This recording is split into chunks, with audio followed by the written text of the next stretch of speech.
ब्रह्मांड बहुत बड़ा है। ब्रह्मांड की इकाई सौरमंडल है। एक सौरमंडल में हम रहते हैं। एक सौरमंडल ब्रह्मांड की एक बूंद के समान है, एक कण के समान है। और उस सौरमंडल में पृथ्वी एक ग्रह है जो 300 किलोमीटर पर सेकंड की स्पीड से सूर्य का चक्कर लगा रही है। एक सौरमंडल में हम रहते हैं और वो एक ब्रह्मांड के कण के समान है। फिर उस कण के अंदर एक छोटा सा कण पृथ्वी है और फिर उस छोटे से कण में हम एक भूभाग में रहते हैं। ब्रह्मांड कितना बड़ा है ये मनुष्य को पता नहीं है, किसी को पता नहीं है। ब्रह्मांड में आप ऊपर रहते हैं कि नीचे रहते हैं, किस दिशा में रहते हैं, कहाँ पर रहते हैं, वो भी आपको पता नहीं है। ब्रह्मांड में एक कण के अंदर आप रहते हैं। प्रकृति ने आपको व्यक्तिगत अनुभव की क्षमता दी है जिससे आप अपने आप को अकेले अनुभव कर सकते हैं। आपने अनेकों पहचाने यहाँ पर बना लिए हैं, अनेकों भावनात्मक रिश्ते बना लिए हैं।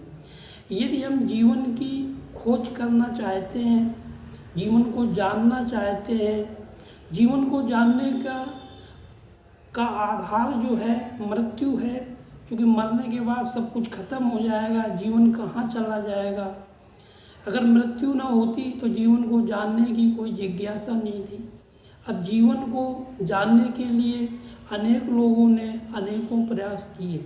हमसे पहले जो लोग आए वो हमसे बेहतर थे और उन्होंने भी जीवन को जानने के लिए अनेक प्रकार से प्रयास किए और जो कुछ जान पाए उसको ग्रंथों में, किताबों में लिखा। उन्हीं किताबों को पढ़ करके हम अपनी सब राय बना लेते हैं और आप उसी को मान लेते हैं, उसी पर विश्वास कर लेते हैं और जीवन को जानने की, जीवन की संभावनाओं को जानने की सारी जिज्ञासाएं ही खत्म हो जाती हैं। यदि हम उस स्पष्टीकरण को न माने, क्योंकि सत्य के साथ में जब आप रहेंगे तभी आपके जीवन में परिवर्तन होगा। सत्य के साथ में जब आप निरंतर रहेंगे तब आपके जीवन में हर पल विकास होगा।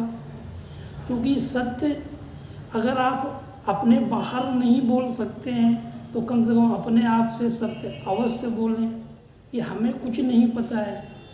अगर आप स्पष्टीकरण को नहीं मानते हैं, पुस्तकों किताबें के बारे में अगर आप नहीं जानते हैं, तो यहाँ पर दो प्रकार की किताबें आपको मिलेंगी। एक किताब में यहीं के लोगों का जीवन के बारे में दिया गया, उसे इतिहास कहते हैं, और बाकी एक साहित्य है। साहित्य सब काल्पनिक है। या तो आप इतिहास पढ़ेंगे या आप साहित्य पढ़ेंगे या यहीं की जानकारियाँ इकट्ठा करेंगे। जीवन से परे का कुछ भी अनुभव नहीं कर सकते हैं। अब जीवन के बाद खोज करने के लिए हमारे पास में एक मन है या हमारा शरीर है। शरीर में मन, हार्ट, लंग, लीवर, किडनी काम करते हैं। हार्ट, लंग, लीवर, किडनी हमसे पूछ के कोई कार्य नहीं करते हैं। मन के अंदर यादें होती हैं, कल्पनाएं होती हैं। सभी जीवों में मन पाया जाता है, लेकिन उनके पास में जीवन चलाने भर की जानकारी है। प्रकृति ने हमें दो अद्भुत क्षमताएं दी हैं, याददाश्त दिया है, कल्पना दी है, जिसके कारण ही हम दुखी हैं। हमारी 10 साल पुरानी यादें हमको दुखी कर देती हैं एक क्षण में। भविष्य की कल्पनाएं क्या होगा भविष्य में, इसको लेकर हम दुखी हो जाते हैं। मन पूरी तरह से हमारा अपना बनाया हुआ है। ये जीवन पूरी तरह से हमारा अपना बनाया हुआ है, क्योंकि मन का कोई गुण नहीं होता है। विचारों से ही, जानकारियों से विचार बनते हैं और विचारों से भावनाएं बनती हैं। तो हम अपनी जानकारियों को जो है ज्ञान न समझें। वो सब यहीं का बटोरा हुआ कचरा है जो हमने अपने माइंड में रखा हुआ है। मन के अंदर कोई सृष्टा नहीं आएगा। सृष्टा और सृष्टि साथ साथ रहते हैं। सृष्टि बिना सृष्टा के नहीं रह सकती है। और वो चूँकि आप भी सृष्टि का एक कण है, जहाँ पर भी एक भी कण सृष्टि का है वहाँ सृष्टा है। तो आप ही सृष्टि का कण है, आपके अंदर भी सृष्टा है। आपको सृष्टा तक पहुंचने के लिए जो है बहुत सारे उपाय हैं जो अनुभव में आए उस पर आप काम कर सकते हैं। जो अनुभव में नहीं है उस पर आप काम ना करें। जब आप अनुभव करेंगे तो अनुभव के लिए शरीर की शांति जरूरी है, मन और शरीर शांत हो, क्योंकि मन में सब बनाया हुआ कचरा हमारे ही भरा हुआ है। मन का कोई अपना गुण नहीं है, तो मन को अगर जैसा चाहे हम वैसा बना सकते हैं। मन को अगर हम कुत्ता बनाएं तो कुत्ता बन जाएगा, मन को सुअर बनाएं सुअर बन जाएगा। जैसा मन चाहे वैसा मन बना सकते हैं। तो फिर हम अपने मन को जो है साफ करें, सारा कचरा साफ करें, मन को शांत करें, मन के अंदर कोई भी हम विचार न रखें।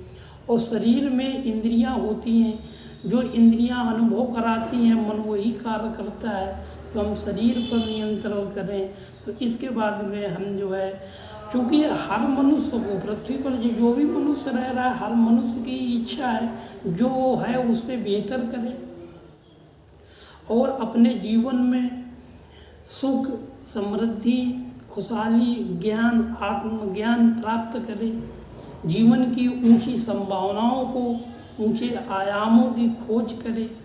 अभी जीवन के सूक्ष्म से सूक्ष्म और बृहत से बृहत आयामों की खोज नहीं की।